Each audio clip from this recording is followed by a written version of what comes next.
Ladies and gentlemen, my name is Fred Muziki Rukundo.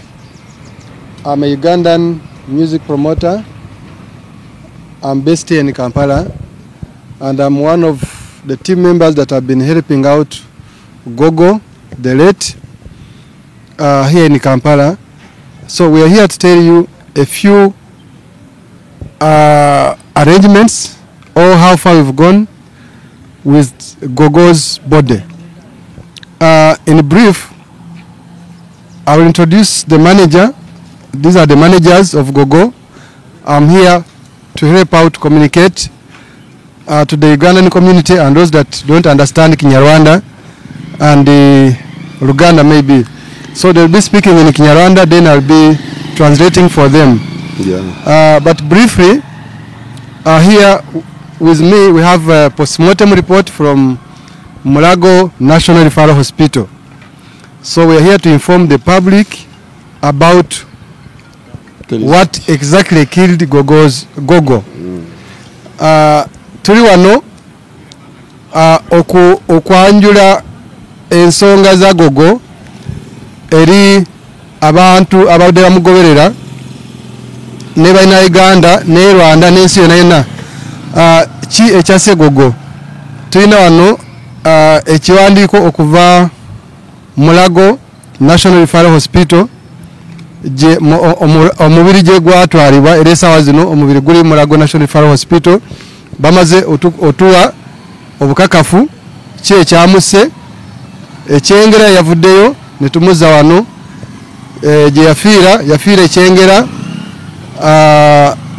bagiyita Divine Doctors Medical Center kyengera gye yafiira n'amala omubiri luvannyuma ne guleetebwa Mulago for postmortem examination. Postmortem ewedde era batukiriza n'okujjayo omulambo gutwalibwe e Rwanda guziikibwe. Era n'embase tugyebaza ye Rwanda esobodde okutuwa ebiwandiiko ebitutambuza okutuuka e Rwanda. So essaawa zino kanyanjule omu kuba namawulire abadde batambula ne GOGO era abadde bakwasaganya ensonga za communication ne manager ajja kweyanjula then nja kuba mbavunulira. Mwewale nnyo. Murakoze cyane, turabashimiye mwese mudukurikiye muri aka kanya. Mwebale nnyo mwena abadde batugoberera, kandi dushimiye na Fred uhagararanye natwe muri aka kanya kugira ngo isi yose yumve ibyo tugiye gutangaza binyuze mu ndimi zitandukanye. Twebaza Fred yenze okubeera nga abadde naffe mu bino ebizibu byonna era n'okusobola tuvunulira. We thank Fred for this time to be with us as we communicate to the public. Njyewe ufite mikrofone nitwa BKM wa Yesu muri team management ya GOGO, nshinzwe umuziki n'itangazamakuru. Amanyage ayitibwa BKM wa Yesu mu team ya GOGO, obuvunanyizibwa bw'obadde bwa mawulire. Ntabwo ndi njyenyine rero ndi kumwe na manager wa GOGO. Akoranye neza. Ari ne manager wa GOGO yenyine abadde official manager wa GOGO. Nawe yitwa Nsabimana Augustin, impamvu muvuze no kandi ufite sound. Bamuyita erinnya lye Nsabimana Augustin oba Auguste. Ubwo rero ari hano nawe kugira ngo yemeze amakuru tugiye gutangaza muri aka kanya. Naye ari wano okusobola okubanyonyola amawulire agabaddewo ku nfa ya GOGO. Nkeka kari Abaganda era Abanyarwanda n'abari mu bihugu byinshi bigiye bitandukanye baraza kumva iyi realite kuko tuzanye ukuri gufite n'impapuro, gufite na document atari teori gusa. Yeah, kwabo abadde tebabigoberera tugenda banyonyola enfa ya GOGO yonna nga bwebadde ab'ebweru ab'Uganda n'abalala wonna. For those that have not been following the GOGO's death, we are here to inform the public whatever happened. Ngira ngo nakomeza mbabwira story. Yes. GOGO yaratashye, twarabyakiriye. GOGO yafa era twali kyakola twakiriza enfaye. Ni inkuru y'incamugongo. Mawulire ga nnaku nnyo ariko kubera ko ndi umunyamakuru kandi ngomba kuvuga ku bya Gogo harushize itangazamakuru ariko ubundi nta mbaraga nyinshi nuvaga mfite zo gukomeza kuvuga ku ibi bintu ariko sisobola nakwogera wano nero okuba nti kinkakatako okutegeeza ensi enfa ya Gogo ensonga lwaki ndi wano. Gogo ni umukobwa wanjye. Gogo mbadde mutwalanga muwala wange. Ni mushiki wanjye. Abadde nga mwanyinaze. Ni fani kuri nge. Ate ekirala naye abadde ne fani we. Yamfashaga kubaho ubuzima bunezerewe. Ate ekirala Gogo abadde amuyamba naye okubaawo okutambuza obulamu bwe. Ndi kumva mbuze umuntu munini kandi mwinshi if I can say. Afiiridwa omuntu w'amaanyi abaddewo mu bulamu bwe. Hari ikiganiro twakoze kiri kuri Gogo Gloriosa official ya press release abantu bagende wenda bamenye izindi details za Gogo n'ibitaro yarimo mbere. Ubu tugiye kwihuta tuvuge ikishe Gogo. Tujja kwogera bitonotono twagala kwogera bingi naye Gogo alina channel ya YouTube bagita Gogo Gloriosa. Details ezisinga mujja kwa muzisangako. Tugiye kubaha amakuru y'ikishe Gogo n'itugeze amakuru y'ukuntu tugomba kugera mu Rwanda kuko byose byamaze kujya ku murongo. Tugenda bagamba mu bufunze ekyase Gogo n'engeri gye tugenda otambulamu okuva wano ogenda e Rwanda. Cyakora icyo tuzababwira ejo ni umunsi wo gushyinguraho ntabwo tuvugira muri iki kiganiro. Cyo tugenda bagamba enkya ndoza lwe lunaku lwennyini olw'okuziikibwa kwa Gogo. Enkya we shall inform the public when the burial shall take place. I think it's not the right time right now to tell you when the burial will happen, but I think probably Monday, but not yet confirmed. So we shall confirm tomorrow when the burial will take place. Gogo yavuye mu bitaro ejo bya Cyengera hospital aho yapfiriye tumuzana Murago aho tuvuye nonaha. Gogo was transferred yesterday from Murago, Cyengera Doctors Medical Center to Murago Referral Hospital yesterday. Ubu rero tuvuye Murago kuganira n'abadogiteri bari kureba ikishe Gogo kugira tukibwira isi. So we are from Murago Referral Hospital to meet the doctors and get the report of what could have killed her. Mbanje gushimira itangazamakuru ibinyamakuru bitandukanye bya Uganda ndetse no mu Rwanda ukuntu bakomeje kutuba hafi. I thank the media that have been with us and to deliver the news of Gogo's death. We thank you so much. Ariko nkomeje no kunenga abari gukwirakwiza ibihuha ku rupfu rwa Gogo bahimba ibyamwishe. Eregari nabo nabonye bari kuvuga ngo yanyweye amaji ndashatse kuvuga amazina yabo. Kubikaye ntabwo ari aba professionnel. We condemn those ones that have been doing their work unprofessional, saturating fake news of her death, what could have killed her, but we are here to make it right.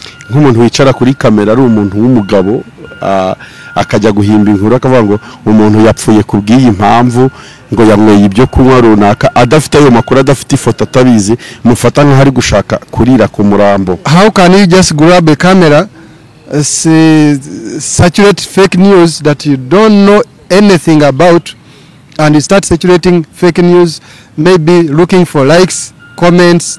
It's unprofessional. Bingana no kurira ku murambo ku muntu wapfuye. Obanga ayagala okulya ku murambo. Birabishe byambabaje niyo mpamvu mbinengeye imbere y'amakamera yose angana utyo. Si kirungi era tukivumirira banamawulire oba abantu aba social media abade batambuza amawulire amacyamu ku mfa ya Gogo. Hari uburyo bwinshi umuntu yakoramo umwuga w'itangazamakuru agatangaza ibintu bizima kandi akaba professionnel mu byo akora atabeshye societe cyangwa atagiye guhimba ngo kugira ngo arebe ko ejo yagura ipantaro yo kwambara. Ngeri nyingi abantu joinzo fulumya amawulire nenga tolimbye nsi. Fe tukiriza amawulire amatufu agatari ga bulimba. Amakuru tuzanye rero nta marangamutima tugiye gushyiramo yacu tuzanye ukuri kw'ikishe Gogo. This is the news of Gogo's death. Turabereka buri kantu cyangwa se turasoma buri kantu kanditse muri izi mpapuro Fred afite hano. We are going to read because this is a doctor's handwriting. We may not explain very well the way it is, and because of time, tiza butabisoma byonna tujja kwogerako bitonotono. Nendo that we shall just be brief. We shall summarize. We will be brief and we will attach document to the show. Yeah, so tujja turaza kubyereka abanyamakuru n'ibindi. Cyane cyane abandika bo baradufasha rwose kubyerekana uko biri. Those who publish, maybe we shall give them a copy so you can be contented with what is from Murago Referral Hospital. Kugira ngo izi results ziboneke banza byicayeho n'abadogiteri nka batanu nkurikije ibyo bambwiye ndi muri office. According to the report we have, I think it was a combination of about 5 doctors. Uko basuzumye buri kintu cyose kuri Gogo maka bazanye ukuri. They did their work to get the final decision on what killed her. And of course, the embassy helps us to coordinate. Ndebera ukuri rero kuri mwizi mpapuro kuko ni ibintu twafashijwemo na ambassade y'u Rwanda kugira ngo bigere kuri iyi rivo bigezeho aka kanya. Turanabashimiye cyane kuko dukomeje kubashimira. To reach at this level, we thank the embassy for its service to make it easy for us to reach at this point. So we are going to read a bit. I may not read everything. Yes. Because of time. The report is very big. There are many pages. The heading remarks. The heading remarks is what?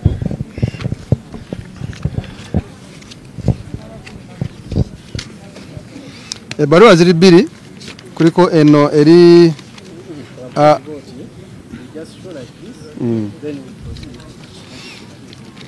yeno gundi eno bagit eri Uganda Ministry of Health. Uganda Ministry of Health medical certificate of cause of death. Yego. In brief, let me read this. I hereby certify that I attended bracket full name Musabyimana Glorious, PM number not say it, nationality Rwanda, of residence he put Kigali, Rwanda, whose occupation was that of musician. That such person age was stated to be 36 years. That I last saw her dead on the 5th. I last saw her dead on the 5th day of September 2025. That she died on the 3rd day of September 2025 at 9 p.m. Chengera, in bracket press and that of the base of any knowledge, and believe the cause of death was hereby stated. Approximate interval between onset and death uncertain. Disease or condition directly leading to the death. Bronchopneumonia. So briefly, this is an death certificate. Yeah. Kati waliwo neno report endala yabasawo ye Mulago part 2. Tetujja gisoma nnyo naye nja kwogerako ebintu bitono. Ndoza party esinga bakebedde stomach, ne bakebera geni, ne bakebera kidney, ne bakebera ekifuba, ne bakebera omutwe, ne bakebera olubuto byonna. Naye mu conclusion ne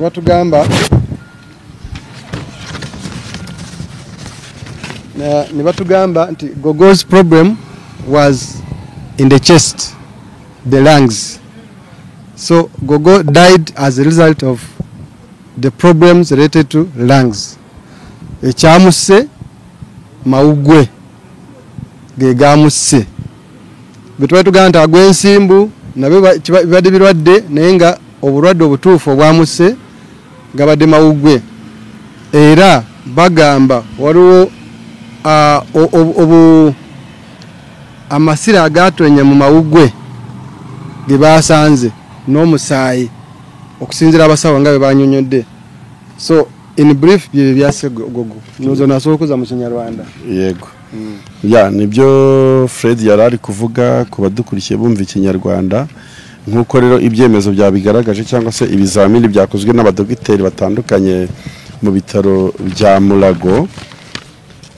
Gogo yapfuye azize umwijima ibihaha yego nuwango amaze kubisobanura mu Kigande ndetse no mu Cyongereza ari abatafite wenda ayo mahirwe yo kubyumva ariko ubundi rwose Gogo yishwe n'ibihaha burya dogiteri cyagiye bazabisobanura kavuga ati basuzumye basanga ku bihaha bye hari amashyira ibisebe amaraso ntibasanze nga ku mawugwege kuriko amasira yego nga kuriko ne amaraso no musayi gwatonyatonyayo. Ya twagerageje kuganira rero ariyo dosiye badukoreye hano kugira ngo tuze tubwire isi ikishe Gogo abantu bave mu rujijo no gukomeza guhimba amakuru. Ubwo rero izi mpapuro dushobora kuzatacinga hano ku kiganiro buri wese akajya byisomera. So ndoza byebyo ngamwe mu buride tujya kongerako ye report y'abasawo gibatuwadde era ndoza nabiri mu mwala bandoza ngamu kuyimba ngalinga asobubi ndoza cye kimuko bizibu byarayina wadenga abadagwa n'ensimbo. Nanjye ubwanje byantunguye kumva ariyo ndwara yamwishe nafe kibadde cyekangwe rife okutegeera ngo ate afudde endwadde y'amawugwe ate nga fe tubadde tulabanga ye akasera abadagwa ensimbo. Dore rwose ngewe n'uyu mugabo twayaga dutekereza ko gashobora kwicwa n'igicuri era fe twali tumanyi nti ekyamuse ekituufu nti ensimbo naye nga ensimbo size zamuse ekyamuse mawugwe. Ubwo rero buri wese afite ikizamwica buri omu ayina ekigenda okumutta. Dukoze kino kiganiro ari kuwa kangahe harya tukoze n'embozi kuwa kangahe kulo rero wa gatanu. Dukoze kino kiganiro ari kuwa gatanu kubagikurikiye turatekereza ko 80% iri joro dushobora guhaguruka Uganda twerekeza mu Rwanda I Kigali tukazashika ejo kuwa gatandatu mu masaha ya kare ya mbere ya saa 6. Izine sawa we tukoledde interview eno ziri sawa ndoza tugenda bisawa 12 Friday Kampala wano tuli Kampala ku Friday naye bwekina asoboka tugenda suranga tutambula okutambuza omulambo gwa Gogo okuguza Rwanda rwose. Ubu rero turashima Imana aho igejeje ikora. We thank God for everyone that managed to stand with us. Dukomeje gushima ambasade y'u Rwanda ko ibi tugezeho twabyifuzaga. We thank the Rwandan embassy for standing with us in everything that they managed to do. Dukomeje gushimira abantu bari hirya no hino ku isi bakomeje kudutabara mu buryo bwo kudusengera kutuganiriza no kudushyigikira mu mafaranga. And we thank everyone out there that managed to stand with us. Those that were on the live show, those that managed to send money, and the rest that managed to help us in one way or the other. Tugomba rundi gukomeza gufatikanya ibyo bikorwa kuko Gogo ntabashyingurwa haracyasabwa n'ibindi nitugera mu Rwanda. Let's be together until the last day of her send off. Ubwo rero mu byukuri abantu bakomeje kudushyigikira nyine nabashimiye ariko n'uwaba gifite n'indi nkunga Gogo dukeneye n'umuhango ko tubyifuza wo gusezera Gogo mu buryo burofisho kandi it's not yet over until Gogo is buried. So we still need your support, we still need your help, we still need any kind of help you can be with us as we send Gogo to her eternal life. Byaturyohera tugeze mu Rwanda I Kigali tugategura igitaramo kinini cyo gusezera Gogo tugataramira Imana. We feel like celebrating Gogo's life. When we reach in Rwanda, we feel like really standing in Gogo's picture and celebrate her life. Ubwo rero inkunga n'ubundi waba ufite abanyamakuru baradufasha bagaragaze adresse z'ukuntu ushobora kohereza inkunga yawe ikatugera. Banamawurire maybe you'll find a way of directing people on how they can reach to us. Numva rero nashima ngashimira n'itangazamakuru rya hano muri Uganda ryakomeje kutuba hafi. Yego. We thank the media for being near us to saturate the good news or bad news about Gogo's death. Murakoze ndabashimiye. Thank you so much. Andi makuru ara update ku bya Gogo n'uburyo bwo kumushyingura n'igihe cyo gushyingurirwa tuzayabageza hejo kwa gatanu. Tugenda kubagamba amawulire ga ebisigadde program yo kuzika tugenda tambula tutya. We shall inform you tomorrow. Nayenga kwabo abatagenda funa mukisa maybe okuraga more nze kwabo abali Kampala kambowe updates. How can you move from here to Rwanda? Gogo wazalibwa bayitawo Rwamagana. Rwamagana, it is, if you are going to Rwamagana from Kampala, you pass via Ntungamo, Mirama Hills, Kajitumba border. That's the road that goes straight to Rwamagana. Gogo Jabadawangarira. You can see the pass via Katuna border, Erano Erotuka. From Kigali to Rwamagana, it is around like, if I can estimate, like about 40 kilometers. It's like maybe from here to Entebbe. Siwaranyo. Then in the bus, abakwesa bus to travel, it is 80,000 shillings to travel by bus from Kampala to Rwanda. Those by air, I don't know, you check out. So byebyo nenga tujja kubeera ne team egenda okuwerekera Gogo ng'ojeko bano ba manager be bo bagenda tambula ne maiti nendoza ne ambulance egenda mutambuza kati team eve Uganda namwe lero tugenda beera ne live era ku channel ya Bruno K tujja era kubategeeza ebisinga kwawo. Ekidala omuche yali yagedde okumanya musimbula lero saameka oba musimbula nja. Yes, kwakati bode tugenda jijja mulago weri kuva mu mochare tumuteke mu kesi bode tusuubira nti if all goes well tugenda tambula lero saa 8 gwa kiro okugenda Kigali. I mean Rwanda. Wabaddewo ekibuuzo ekitanava kwogerwako. Gogo okutuuka ekyengera yabadde avaawa okubanga atwalibwa ekyengera ku hospital. Gogo to be taken to Chengera Hospital, she was from the hotel where she was staying.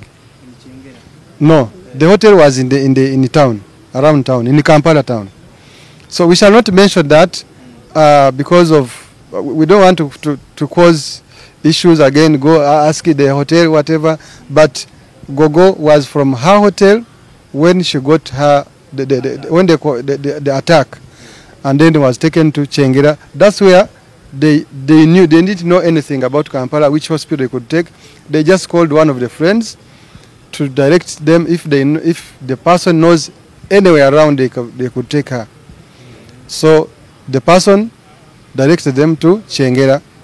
I think oyo muntu yabalagirira ndoza naye abeera around that Chengera area. Era gye bagenze gye afiiridde. Okay, thank you. Orakoze cyane.